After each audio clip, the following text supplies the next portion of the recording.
இன்னைக்கு உலகத்தில் நடக்கக்கூடிய ஒரு கேவலமான ட்ரீட்மெண்ட்டை தெரியுமா?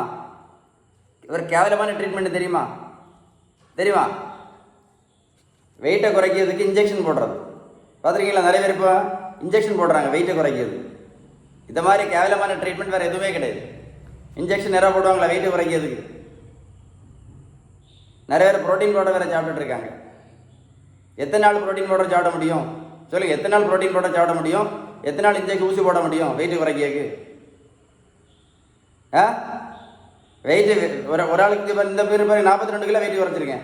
42 கிலோ, 128லேருந்து 86 கிலோ. நான் ப்ரோட்டீன் பவுடரும் கொடுக்கல, மாத்திரையும் கொடுக்கல, ஜூஸும் கொடுக்கல, ஊசியும் போடல, ரோட்டில் பின்ன ஓடக்குன்னு சொல்லல, ரோட்டில் பின்ன ஓடக்கலன்னு சொல்லல. வெயிட் எதனால வருது? ஒரு ஆளுக்கு உடல் பருமன் எதனால வருது? இதுதான் பதில். இன்சுலின் ரெசிஸ்டன்ஸ்னால வருது. இதே யாருக்கும் தெரியாது. உடல் பருமன் எதனால வருதுன்னு கேட்டால் யாருக்கும் தெரியாது. இன்சுலின் ரெசிஸ்டன்ஸ்னால வருது. கரெக்டா? இந்த இன்சுலின் ரெசிஸ்டன்ஸ் சரி பண்ணணும்னா ஒரு வழிதான் இருக்கு. விகிதம் சரியான வீட்டு உணவு முறை. விகிதம் சரியான வீட்டு உணவு முறை. Sheeban balance diet.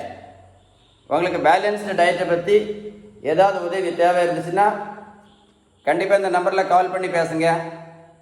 சரியா? கரெக்டா? இந்த மாதிரி யூஸ்ஃபுல்லான வீடியோ உங்கள் ஃப்ரெண்ட்ஸுக்கு ஷேர் பண்ணி கொடுங்க. கரெக்டாக இல்லையா? நிறைய பேர் யூஸ்ஃபுல்லாக இருக்கும். ஊசி, ப்ரோட்டீன் பவுடரு, சூஸு, என்னது இது? Balanced diet. டக்கு டக்கு டக்கு டக்கு டக்குன்னு வெயிட்டு குறையும். வெந்தயம் சாப்பிட்டோன்னா வெயிட்டு குறைஞ்சிருமா? கொஞ்சம் வெந்தயம் சாப்பிட்டு, கொஞ்சம் முளைக்கட்டின பயிரும் சாப்பிட்டு, கொஞ்சம் அதுக்கு காரணம் வெள்ளை பூசணிக்காய் ஜூஸை குடிச்ச உடனே வெயிட்டு குறைஞ்சிருமா? யார் சொன்னா? இந்த கதையெல்லாம் ஒரு கதையை வேலைக்கு ஆகுது. Balanced diet. மறக்காம வீடியோ ஃப்ரெண்ட்ஸுக்கு ஷேர் பண்ணி கொடுங்க. ஓகே.